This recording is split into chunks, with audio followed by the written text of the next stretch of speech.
नमस्कार, मैं assistant professor Sumit परते, मेकलसुता कॉलेज डिंडौरी आप सबके लिए फिर से एक नया टॉपिक लेकर आया हूँ। इससे पहले मैंने आपको बताया था विषय उद्यमिता विकास का इंट्रोडक्शन, जिसमें हमने जाना उद्यमिता विकास का अर्थ और उद्यमिता विकास की प्रकृति एवं विशेषताएं। तो चलिए आज हम जानेंगे उद्यमिता विकास का महत्व, क्योंकि यह भी एक इम्पॉर्टेंट टॉपिक है जो एग्ज़ाम में पूछा जाता है। उद्यमिता विकास के महत्व, इसके 10 पॉइंट हैं। आज हम उस पर नज़र डालेंगे। चलिए समझते हैं आज का पहला point. Basis of economic development of nation, राष्ट्र के आर्थिक विकास में मददगार। मतलब आर्थिक विकास की दृष्टि से देखा जाए तो एक एंटरप्रेन्योर का उतना ही महत्व बढ़ जाता है जब उससे राष्ट्र का निर्माण संबंधित हो जाता है। मतलब जब एक व्यवसाय आरंभ करेगा तो जीडीपी में उसका असर पड़ता है। नेशन के लिए एक एंटरप्रेन्योर व्यवसाय आरंभ करने पर नए फर्म खोलेगा तो नए काम और रोजगार बनाएगा, राष्ट्र का विकास करेगा, उद्योग स्थापित होंगे, उससे अधिक व्यक्ति कामगार होंगे जो अपनी आय और जीवन शैली को भी विकसित कर सकेंगे। इसका सीधा अर्थ यह है कि एक एंटरप्रेन्योर अपने द्वारा राष्ट्र के आर्थिक विकास में मददगार और विशेष आधार बनता है। जितने उद्योग स्थापित होंगे उतने ही रेवेन्यू जनरेट होगी, नेशन भी डेवलप होगा। जितनी नौकरियां बढ़ेंगी उतना ही विकास प्रभावित होगा। इस आधार पर देखा जाए तो उस कंट्री का भी विकास होगा। इसलिए बहुत हद तक यह उपयोगी साबित होता है कि एंटरप्रेन्योर नेशनल डेवलपमेंट के लिए वर्क करते हैं। दूसरा पॉइंट है helps in establishing new enterprises, नए उद्योग या नए व्यवसाय स्थापित करने में मददगार। एंटरप्रेन्योर बनने का सही फ़ायदा यही है कि वह एक बिजनेसमैन बन जाएगा। बिजनेसमैन बनने पर बिजनेसमैन से एक नया फॉर्म या फर्म या फिर या नई शॉप या फिर नया उद्योग स्टार्ट करते हैं। बिल्कुल ये एबिलिटी एक एंटरप्रेन्योर में ही होती है।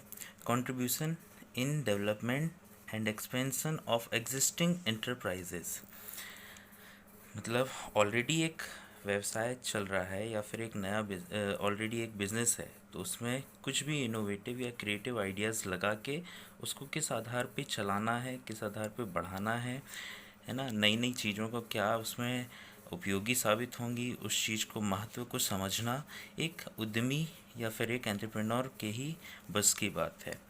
क्योंकि वह जान सकता है कि इस चीज़ में मान लीजिए एक बिज़नेस स्टार्ट किया है, ठीक है, उसमें क्या चेंजेस वो ला सकता है समय के आधार पर, ठीक है, लोगों की डिमांड के आधार पर ना। तो उस चीज़ को वह और अच्छे से समझते हुए उसमें कुछ ना कुछ क्रिएटिव करता रहेगा, ठीक है। चौथा पॉइंट है helps in developing new product in techniques.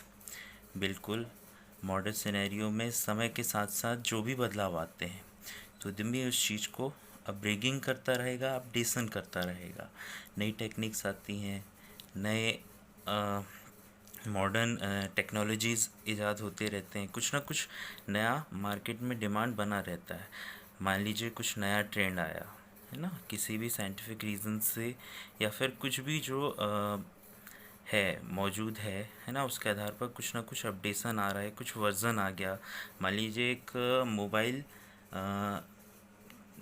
Mobile manufacturing का एक शॉप खोला है या फिर एक फर्म डिज़ाइन किया है, तो वहाँ पे मान लीजिए कुछ ना कुछ एक वर्जन अपडेट करना है, तो उस टेक्निक को एक एंटरप्रेन्योर ही समझ सकता है। चलिए अगला पॉइंट है opportunity to exploit full human potential, मानवीय संरचना का उपयोग कर अवसर बनाना। ये बहुत अच्छा पॉइंट है। इसमें एक ह्यूमन मतलब जो भी व्यक्ति है, एक एंटरप्रेन्योर बिल्कुल ह्यूमन है, जो ह्यूमन पोटेंशियलिटी की मतलब कि व्यक्तियों को काम करने का जो मैनेज करने का वर्क है एक एंटरप्रेन्योर में ही होगा। मतलब एक एंटरप्रेन्योर ने एक बिज़नेस स्टार्ट किया है, उसने लोगों को काम पे लगाया है, उसका काम सीमित नहीं है, उसे 100% अपना देना होगा। एक ऑफिस वर्क टाइमिंग जो है 9 से 5 या 9 से 6 समथिंग, तो उसे 2 घंटे पहले भी उस चीज़ को देखना पड़ेगा कि आज का हमारा जो भी टारगेट होगा, जो अस्यूमिंग टारगेट होगा, जो वर्किंग स्ट्रेटजीज़ होगी, उसकी प्लानिंग उसे सबसे पहले करना पड़ेगा।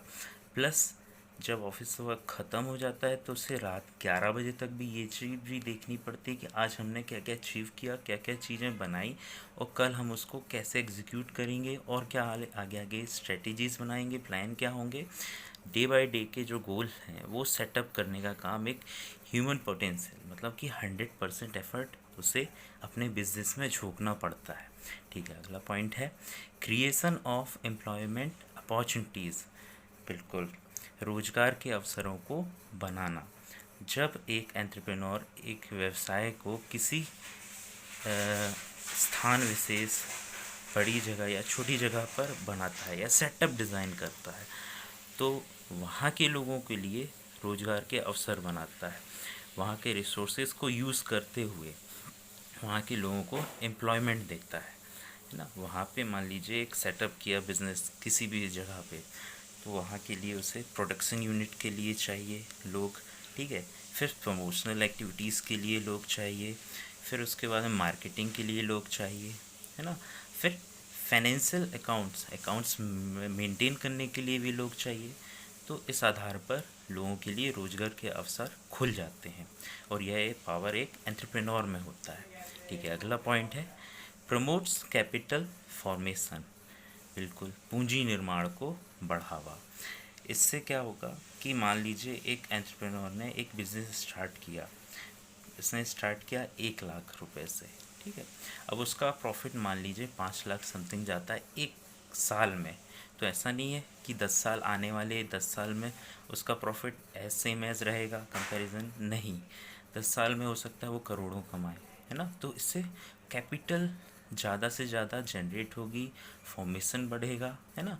और इस आधार पर वह नेशन के लिए अच्छा अदा रोल करेगा, जीडीपी में भी ग्रोथ होगी। बाय टैक्सेशंस वो अच्छा अपना प्रति व्यक्ति आय के आधार पर एक अच्छा पार्ट अदा कर सकेगा।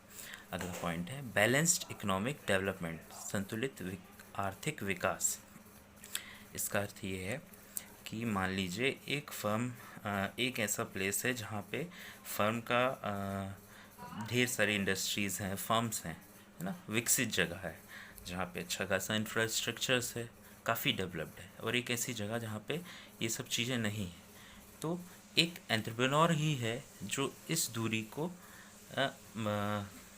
बैलेंस कर सकता है, इस चीज़ को बैलेंस कर सकता है इस आधार पर कि जिस जिस जगह पे वो चीज़ है नहीं, है ना, तो वहाँ पे कुछ ना कुछ एक बिज़नेस सेटअप करेगा, कुछ ना एक फर्म स्टार्ट करेगा, है ना। तो जिससे क्या होगा कि रोड कनेक्टिविटी बढ़ जाएगी, इलेक्ट्रिसिटीज़ कनेक्टिविटी बढ़ जाएगी, वहाँ के लोगों का लाइफ स्टाइल भी अच्छा खासा बढ़ जाएगा, है ना। तो एक बैलेंसिंग नेचर है, एक उद्यमी ही है कि या फिर एक व्यवसाय ही है जो उस जगह का डेवलपमेंट कर सकता है और एक बैलेंसिंग नेचर लेकर चलता है। अगला पॉइंट है helps in execution of government policies and plans, सरकारी नीतियों और योजनाओं का क्रियान्वयन में मददगार।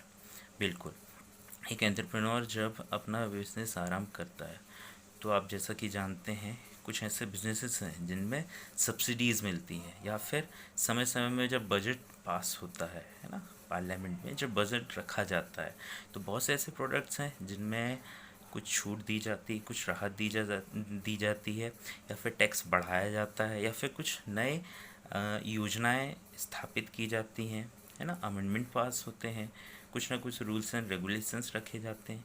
तो उन सब चीज़ों की भी जानकारी एक उद्यमी या एंटरप्रेन्योर उस चीज़ को रखता है, उस जगह के हिसाब से, उस प्लेस के आधार पर उनमें कुछ ना कुछ चेंजेस लाता रहता है ना। तो इस आधार पर ये एक पावर एंटरप्रेन्योर के पास होता है।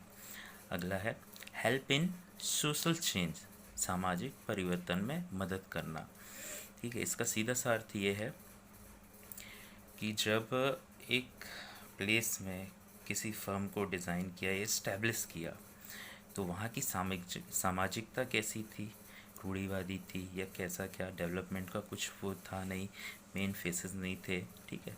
तो वहाँ के लोगों का रहन सहन भी काफ़ी हद तक लाइफस्टाइल चेंज करने का क्राइटेरिया एक उद्यमी के आधार पर चला जाता है, क्योंकि वहाँ पे मान लीजिए उसने बिजनेस सेटअप किया है ना, नई चीज़ों को लाया है ना, अवगत कराया वहाँ के लोगों को, तो सोशल चेंजेस आ जाते हैं।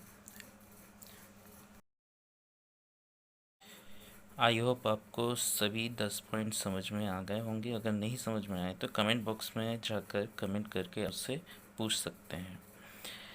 तो ये थे उद्यमिता के महत्व। आगे हम मिलेंगे नए वीडियो में नए टॉपिक के साथ। तब तक के लिए नमस्कार, धन्यवाद।